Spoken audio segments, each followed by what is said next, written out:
Hello friends. तो आपका फिर से स्वागत है गोलू करियर कोचिंग क्लास पर। फ्रेंड्स, आज हम आपको हिंदी गद्य खंड का चैप्टर नंबर 2 पढ़ाने वाले हैं नलिन बिलोचन शर्मा, जो कि विष के दांत के रचयिता हैं। इसकी विद्या जो है कहानी है। विष के दांत क्या है? एक कहानी है और ये नलिन बिलोचन शर्मा जी ने लिखा है विष के दांत को। फ्रेंड्स, आइए हम इस पाठ को देखते हैं, समझते हैं। देखिए फ्रेंड्स, यही है हमारे नलिन बिलोचन शर्मा जी। फ्रेंड्स, इसके बारे में आपको जानने के लिए हमने कॉपी में इनका जीवनी परिचय लिखा है। आप उसको देखकर याद कर लीजिएगा। देखिए, हम दिखाते हैं ये जो विष के दांत हैं। देखिए फ्रेंड्स, आप पहले इसको याद कर लीजिएगा, ठीक है ना। पाठ 2 है, विष के दांत है, नलिन बिलोचन शर्मा। लेखक का नाम है नलिन बिलोचन शर्मा। पिता का नाम है पंडित राम बतार शर्मा। माता का नाम है रत्नावती शर्मा। पत्नी का नाम है कुमुद शर्मा। जन्म 18 फरवरी 1916 ईस्वी भद्रघाट पटना में हुआ था। नलिन बिलोचन शर्मा जी का जन्म। मृत्यु 12 सितंबर 1961 ईस्वी में हुआ था। प्रमुख पात्र सेन साहब, खोखा, मदन, गिरधर लाल। ये जो विद्या है क्या है? कहानी है, निबंध है। तो ये कहानी है फ्रेंड्स। आप इसको अच्छी तरीक़ा से उतार लीजिएगा, स्क्रीनशॉट आप ले सकते हैं। फ्रेंड्स, हम जितना भी आपको चैप्टर पढ़ाएंगे हिंदी का, सबका लेखक का जीवनी बता देंगे ताकि आपको दिक्कत नहीं हो, ठीक है फ्रेंड्स। आइए हम इस पाठ को समझते हैं। इस पाठ में आखिर लेखक नलिन बिलोचन शर्मा जी ने क्या बताया है, समाज में क्या क्या होती है। फ्रेंड्स, देखिए, हम बताते हैं इस कहानी के बारे में। देखिए फ्रेंड्स, इसमें 2 दल हैं, ठीक है फ्रेंड्स। एक है सेन साहब, जो कि अमीर वर्ग के हैं। एक है गिरधर लाल, जो कि गरीब वर्ग के हैं। सेन साहब अपने फैक्ट्री में गिरधर लाल को किरानी के रूप में, यानी लिखा जोखी के काम के रूप में रखते हैं, और गिरधर लाल सेन साहब के फैक्ट्री में किरानी का काम करता है। देखिए फ्रेंड्स, सेन साहब जो हैं वे बड़े ही अमीर हैं और वे अपने को आप को पूछते हैं कि हम बहुत ही महान हैं, बहुत ही मतलब पावरफुल हैं। फ्रेंड्स, इनके पास 5 बेटियां थी। 5 बेटियां थे इनके पास, और इनके पास एक भी बेटा नहीं था। लेकिन जब सेन साहब बूढ़े होने लगे, तब जब इनको कोई आशा नहीं थी कि अब हमें औलाद भी होगा, तब खोखा को जन्म दिया सेन साहब, जिसे कांसू भी कहते हैं। खोखा का दूसरा नाम क्या है? तो कांसू है फ्रेंड्स, ठीक है। जब सेन दंपति को कोई आशा नहीं थी, सेन साहब लिखा है ना, जब सेन दंपति को कोई आशा नहीं थी, तब उनका एक बेटा हुआ जिसका नाम खोखा यानी कांसू, खोखा या कांसू, ठीक है फ्रेंड्स। उसका खोखा का दूसरा नाम कांसू, सब उसको खोखा कहते थे, कोई कांसू कहते थे, ठीक है फ्रेंड्स। और खोखा खोखा जैसे जैसे उसका बाप था, बहुत उसका बाप का लाडला बेटा था, आंखों का तारा आप कह सकते थे, बहुत प्यारा था खोखा, ठीक है ना फ्रेंड्स। और चूँकि 5 लड़की के बाद एक बेटा हुआ, तो सेन साहब उसको अधिक मानते थे, अधिक लाड प्यार दुलार देते थे, जिससे वह उड़ंत हो गया। उसके लिए कोई नियम नहीं रहता था। वह अपने बड़ी बहन पर हाथ चला देता था, घर में कुछ भी काम करता था, खेलता था, तोड़ता था कोई सामान, तब पर भी उसे कुछ नहीं किया जाता था। उसके पिता और उसे प्रोत्साहित करते थे कि सही कर रहा है तुम। तो जो सेन साहब थे, वह अपने बेटे में इंजीनियर होने के सपना देखते थे। क्या चीज़? इंजीनियर या बिजनेसमैन। आपसे सवाल पूछ सकता है कि सेन साहब खोखा को क्या बनाना चाहते थे, तो आपको याद रखना होगा इंजीनियर और बिजनेसमैन, ठीक है ना फ्रेंड्स। तो एक बार की बात थी, जब गिरधर लाल का बेटा मदन जो गरीब दल का था वह रास्ते से जा रहा था। सेन साहब के घर के पास एक काली रंग की, ठीक है ना फ्रेंड्स, मोटर कार लगी हुई थी।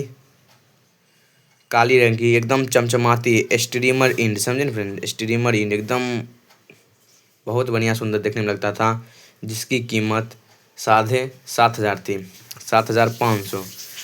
तो खोखा जब उस रास्ते से जा रहा था तो सेन साहब की कार के पास नज़र पड़ी और बस वह टच किया कार को तो सेन साहब के शोफर यानी ड्राइवर, शोफर को ड्राइवर कहते हैं फ्रेंड्स, जब मदन ने जब सेन साहब की कार को टच किया तो शोफर जो कि सेन साहब का ड्राइवर था वह मदन को धकेल दिया, उसे फटकारने लगा और तब मदन को थोड़ा सा चोट लग गया, जिससे उसके पाँव में खून बहने लगा और उसके साथ तब उसकी माँ भी आ गई। किसकी माँ? मदन की माँ। और थोड़ा सा बकझक होने लगा और जो मदन था वह शोफर को भी छोड़ा नहीं, वह भी उसके साथ बकझक करने लगा, यानी धकलम धकली करने लगा। तब जब सेन साहब घर से बाहर निकले तो देखें ये सब क्या हो रहा है।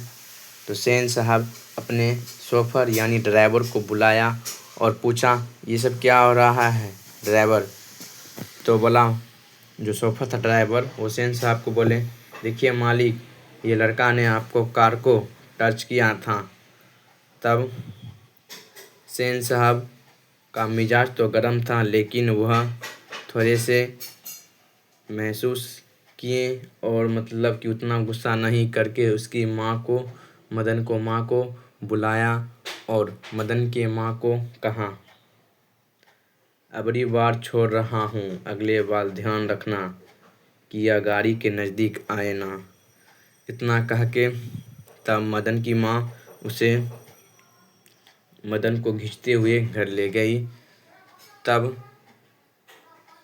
ये जब चल गए घर, तब अब उसके बाद सेन साहब जो थे वह गिरधर लाल यानी मदन के पिता गिरधर लाल जो थे, जो सेन साहब के फैक्ट्री में किरानी का काम करते थे, उसको भी यह बता दिया कि देखो तुम्हारे बेटे ने ऐसा किया, उसको अगले बार समझा देना कि मेरे गाड़ी के नज़दीक आए ना।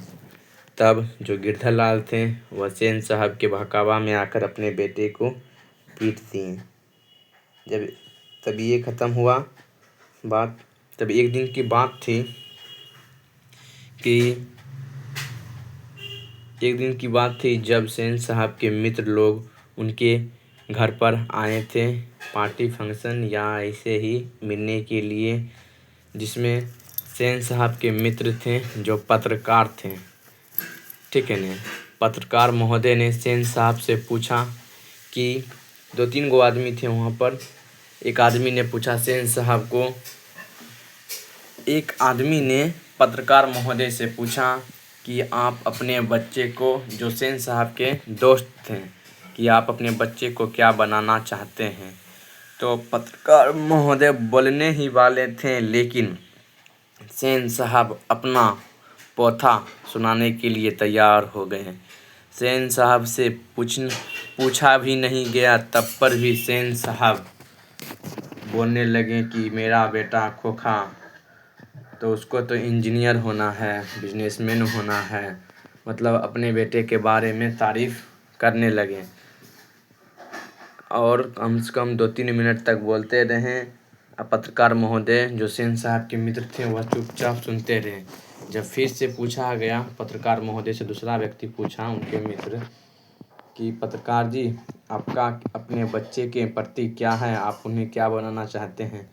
तब पत्रकार महोदय ने बोला कि इसकी इच्छा या जो भी काम करे, लेकिन उसमें स्वतंत्रता होनी चाहिए, यह अपनी काम पूरी आज़ादी से करे, इसे कोई काम करने में रोक टोक नहीं है। तब पत्रकार महोदय के बात से सभी प्रसन्न हुए और सेन साहब का मन गुस्सा हो गया, पूरा गुस्सा हो गया। जब सेन साहब के मित्र अपने घर जाने वाले थे तो जो कांसू था, खोखा यानी सेन साहब के बेटा, वो उनके मित्र का गाड़ी के हवा खोल दिया। अब क्या हुआ कि घर जाने वाले थे तो शोफर को बोला क्या, जाओ पंप लेके आओ, इसमें हवा डलवा दो। तब तक सेन साहब अपने मित्र को बोले क्या, शोफर यहाँ पर 2 कुर्सी ला दो, हम दोनों बातचीत करते हैं बैठ के, तब तक गाड़ी का हवा भरवा दो। जब तक सेन साहब और उसके मित्र बात कर रहे थे आपस में, तब हवा भरवा के आए, तब वह चल गए अपने घर। और क्या हुआ, वो जो खोखा था वह सेन साहब के गाड़ी का आगे हेडलाइट वाला लाल शीशा चकनाचूर कर दिया।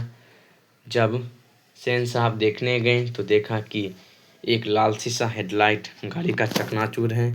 ज़रूर खोखा ही ने किया होगा, पर सेन साहब तो अपने आप को समझते थे तो हम तो महान हैं, और अपने बेटा को समझाए बिना और उसे गोदी में लेकर उछालने लगे।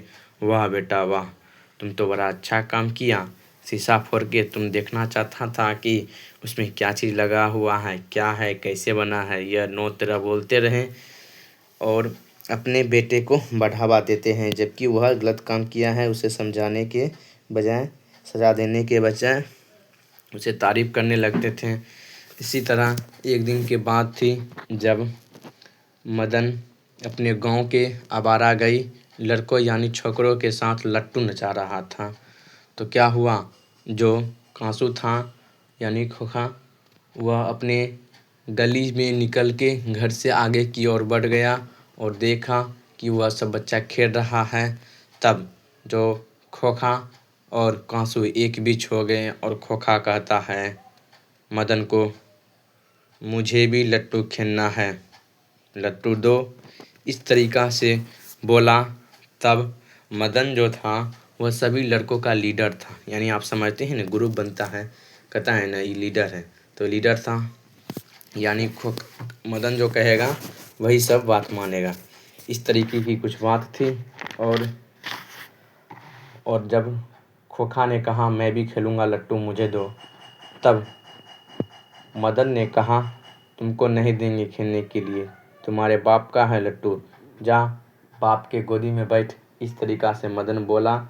और खोखा, उसका हाथ तो चलता ही था, जब अपने दीदी को नहीं छोड़ती थी, बड़े बड़े आदमी पर हाथ चला देता था।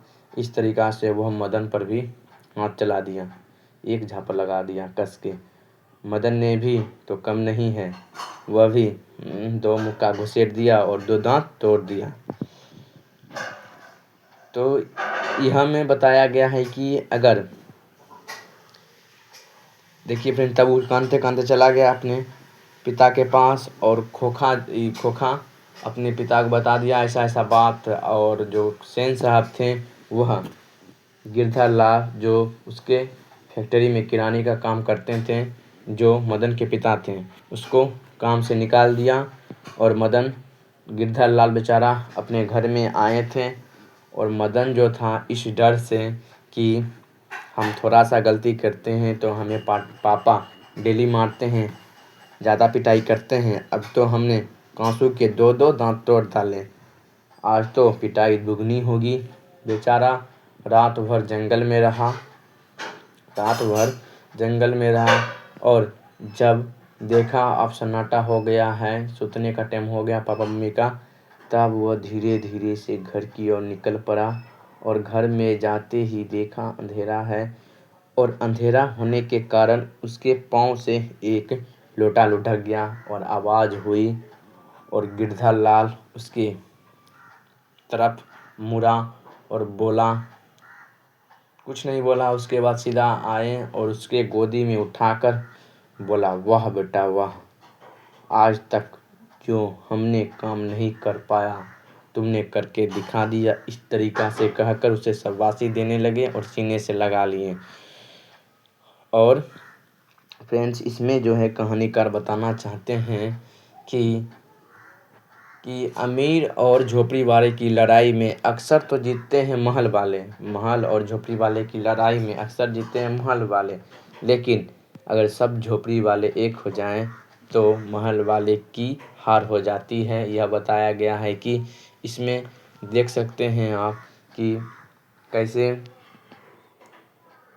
झोपड़ी वाले लोगों पर यानी गरीब लोगों पर अत्याचार किया जा रहा है। बस टच किया तो बस उसे गिरा दिया, चोट लगा दिया।